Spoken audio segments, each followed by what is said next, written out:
Welcome back, everybody, to season 3 of Draft Class here on Knicks Film School.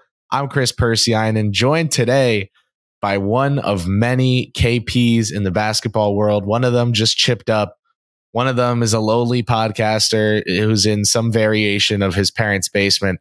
And joining us today, Krysten Peek, lead NBA draft analyst for Yahoo. Krysten, thanks so much for taking the time. You're on the road. What's going on?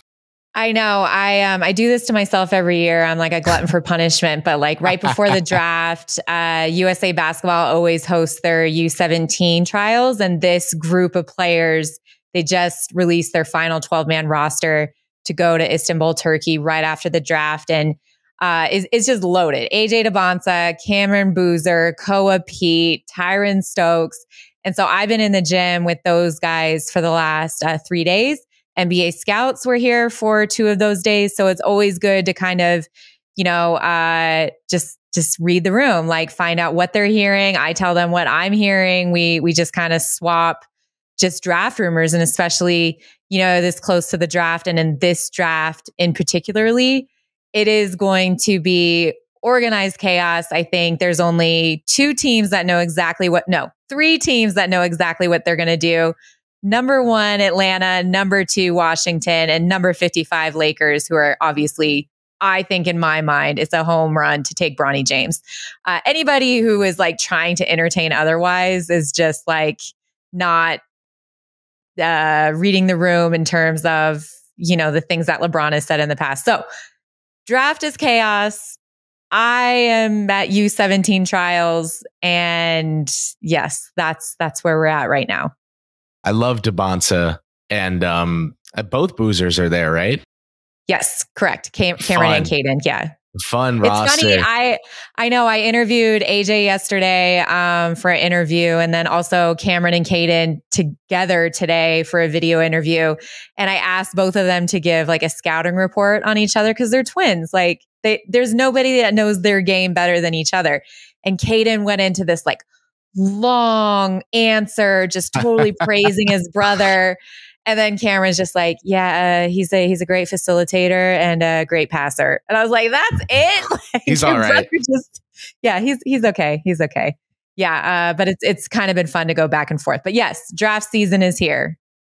Well, Amen and Alsar were like the most fun interview last cycle. So I don't blame you for grabbing both. And I think it's fun to see those differences.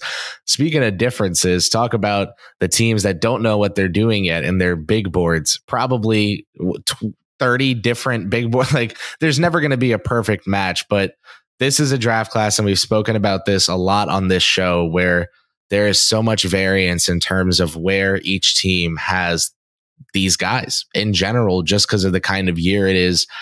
I always like to start out asking this. What do you think of this draft class? I think it's been maligned for so many years that honestly it's underrated at this point because Marcus Smart went at 6 and no one is, saying that was a terrible pick. Like you don't need to draft a superstar in the top 10 to have it pan out nicely for you. What do you make of this class and the depth in terms of potential contributors? It is a down year in terms of what we're talking about, star-studded talent. When you're looking at the Atlanta Hawks, they're sandwiched in between a Victor Wembanyama and probably a Cooper Flagg draft. Those are players that you are going to build a franchise around. I don't think you're going to build a franchise around anyone projected at the top. You're right now just looking for complementary pieces that can help you win and, around the players that you already have. But I do think that there is some depth. I do think that there are some players I think is going to be very similar to 2013 when Giannis went 15 and 2014 when we saw Nikola Jokic go 41st. So there is going to be a guy somewhere. And I think teams are going to have to rely a lot on their scouting department to try to figure out where that guy is. And it's going to be fun. I was thinking about it today, just looking at the different options that Houston has, that the Spurs have at 3 and 4, and then again at 5. I think the Charlotte Hornets might have the best pick in the draft because the only thing that they're doing is they're looking at the top and they're saying, okay, we are taking whoever is, like they are following the dominoes. They're following just the natural order. So in terms of stressing on draft night, I know the targets that they have, but I think they are in a sweet spot, particularly in the lottery. Yeah, I mean, you see in whatever order, right? Like Risacher, Sarr, Klingon, maybe Shepard, whatever. Like the Hornets could be sitting pretty at 6, and I know a guy named Stefan Castle who would slide real nice between LaMelo and B. Miller. So like they're in a great spot, and the Knicks 3 picks. And we did a whole show last offseason in a draft where they had no picks. So this is a little more fun for me personally, because this is when I, appear out of the darkness and am all over the podcast feed. This is my time of year. And for the Knicks to have 3 picks makes me feel like there's actually a reason for it to be my time of year this time. 24, 25, 38. To start here, what are the odds that they make 3 picks? Because if history shows us anything, it's low. I think they're shopping one of their first round picks around. Definitely. I mean, you said it, like back in 2022, they completely traded out of the draft. I don't know what their expectations are for this year. I think they're going to see who's on the board, and they're definitely going to hear from other teams that might be looking to get in the first round or move up to get a player that they hear is moving up draft boards. So they're definitely going to keep options open. But for sure, I think they pick at least one. Like I at least think that they pick their first pick or take their first pick. But the other 2 are definitely going to be up for grabs. And I think teams know that. I could even see them trading 24 and picking at 25 just to squeeze more out of a team. And if they can play the board the way they have in the past, think about taking Rokas Jokubaitis at 34 when they also loved Deuce McBride and knew he'd be there at 36. Like they love that. They eat that stuff up. They traded up to 23 and then back to 25 for Emmanuel Quickly. Like Brock Aller is hilarious, man. I think he's so good at his job. And you just trust him and Walt Perrin, the late first round god, to squeeze value out of any draft class. Like I always call back to that draft class that was the last one that was hailed as like the worst one in a decade. We saw Desmond Bane, Emmanuel Quickly, guys like Halliburton and Vassell be drafted in the late lottery. Jaden McDaniels, Bane, and Quickly drafted way after the top 20. This feels like one of those years to me where someone's going to pop. Yeah. Like we don't know where is it going to be Pacom Dattier? Is it going to be AJ Johnson? Like those are 2 guys that I love in the back half of the first round. I know Cam Christie is another name that is sneaking into the first round. And then you have to wonder what teams are doing to try to get Terrence Shannon Jr. in a workout after, him being found not guilty for his off the court case. That's kind of been looming over his head. Where is he going to go? Because he's a first round talent. And if none of this ever happened, we'd be talking about him in the lottery. So you're wondering, where is he working out? Where is he going to fall in the first round? Because as players rise, there are players that fall. And I think players that are going to fall, Kyle Filipowski is a name that I keep hearing. And it's not necessarily what we saw with his body of work at Duke, but it's just, there's only 30 picks in the first round. So are you going to take a swing more on an upside hybrid wing or a stretch 4, someone that we saw that can be very, very productive in the playoffs and with the Celtics and also Minnesota, what they're doing, and also Dallas? Or are you going to take a big at 7 foot who has a limited pick and pop? Yeah, I mean, 5 out just won the championship. So, yes. It's a copycat league, right? And when you talk about upside shot, stretch 4, there's someone that comes right to mind. It's Tyler Smith from the G League Ignite. I mean, yes, defensive woes exist. Tom Thibodeau, not going to be starting that guy or even making him a 7th or 8th man in his rookie season. But say a year in Westchester to start out and then a chance at cracking the rotation. What do you make of his potential fit in New York City with the Knicks? I liked Ty. He was one of the most improved players, like you said, coming from the Overtime Elite League to G League Ignite. We saw how the way he can stretch the floor at 6'10", 6'11", and knock down 3-point jumpers. In the beginning of the season for the Ignite, he was the only one giving any sort of offensive production on the team, and he was coming off the bench. So I think that just proves his upside as somebody who can stretch the floor as that, inside out four. Defensively, I don't mind him defensively. I think his footwork and motor has improved. We saw him drop down low and have those chase down blocks. He got a little more physical in the G League. I think that will only help him. And I don't know what it is about Tyler Smith, but it's just some teams love him. Some teams are like, we don't know about his upside. We think he's plateauing a little bit. So I think he'll definitely be there for the Knicks at 24 and 25. And yeah, he's definitely an option. I don't think he's ready right away, but someone that can develop a little bit more. So I do think they like him. And someone else who I think they like, and who it's been reported recently by ESPN that they're on the higher end of the spectrum on when it comes to their long-term potential, is Virginia's Ryan Dunn. He's been talked about ad nauseum on this show. Is he a small ball five? Is he someone who could play with OG Anunoby in a small front court?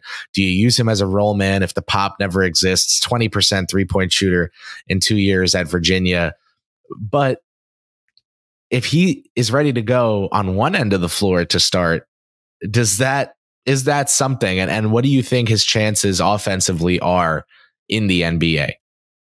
I think when you're looking at what the difference is with Ryan is like his shot has not gotten better in 2 years at Virginia. When you're looking at one and done prospects, there's a little more forgiveness when looking at their 3-point shooting percentage. Like LaMelo Ball only shot 26%, Steph Castle under 30%. And those are players that are going to go inside the top five.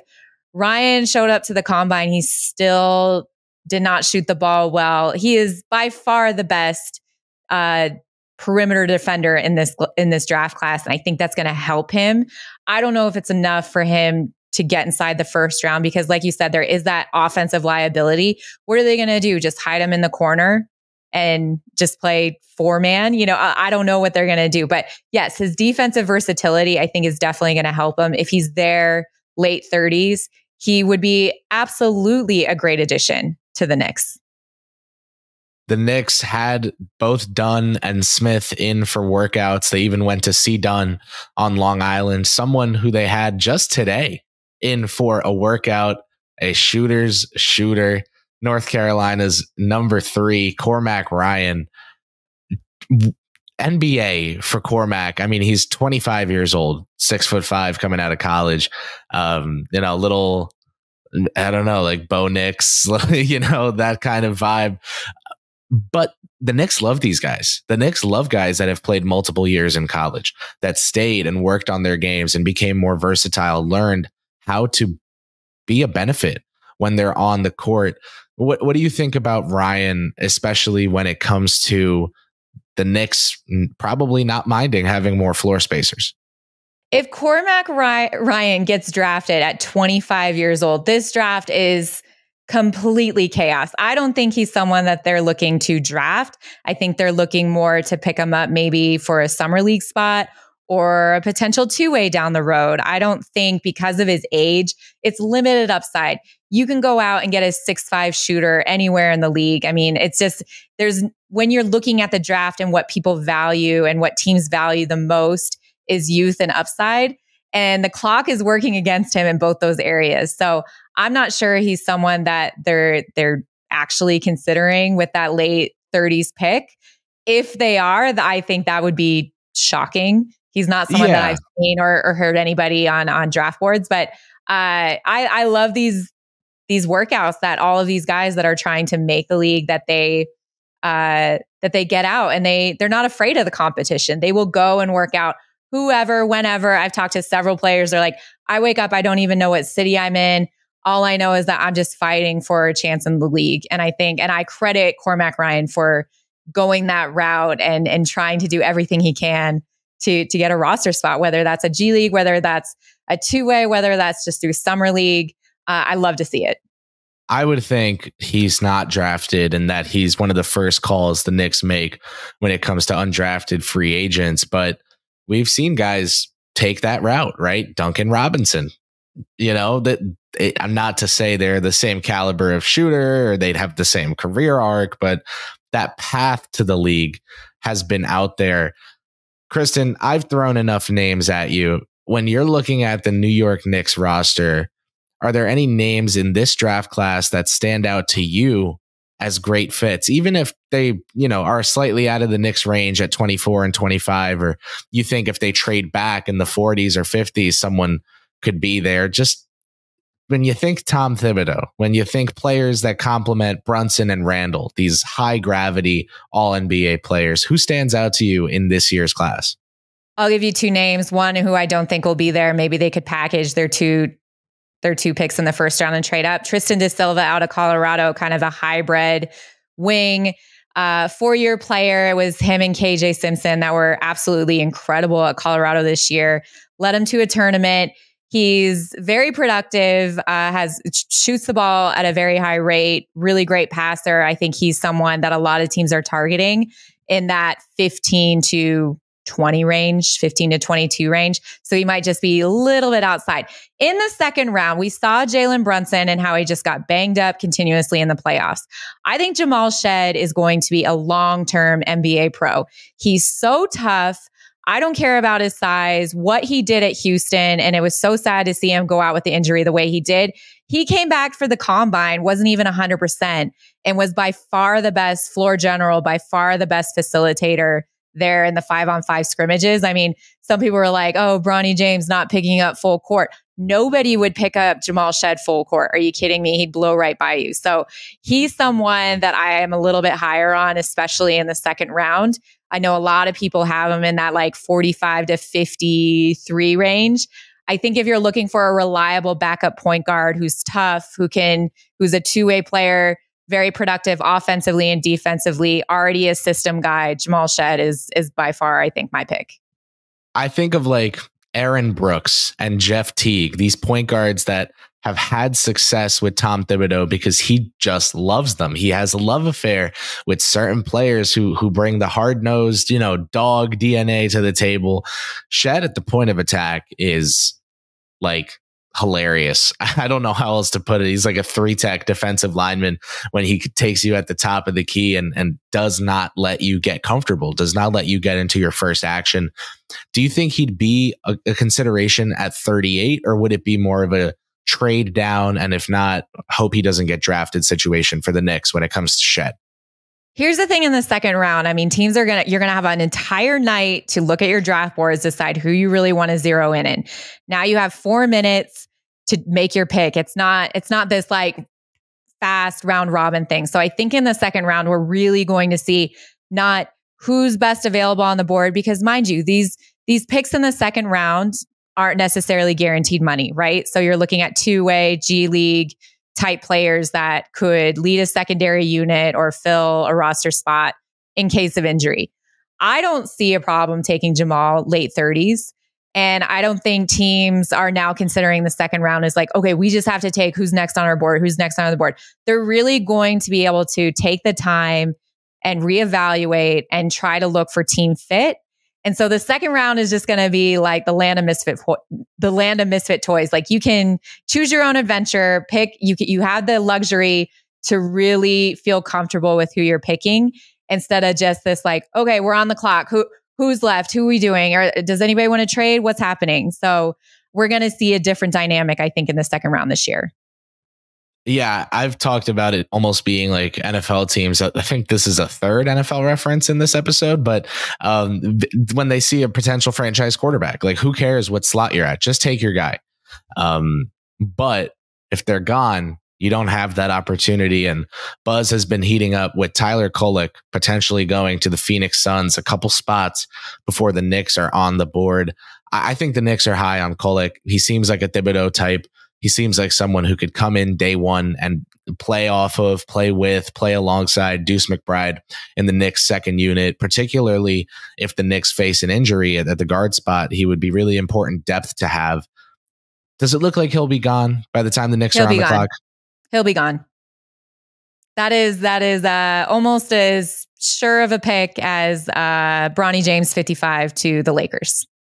Will he be on the board by then? Do you think no one bites before 55? I don't think so. And here's why. I think Rich Paul has made it extremely clear. We're only taking guaranteed money. We're looking for best team fit. He only worked out for the Phoenix Suns and the Lakers.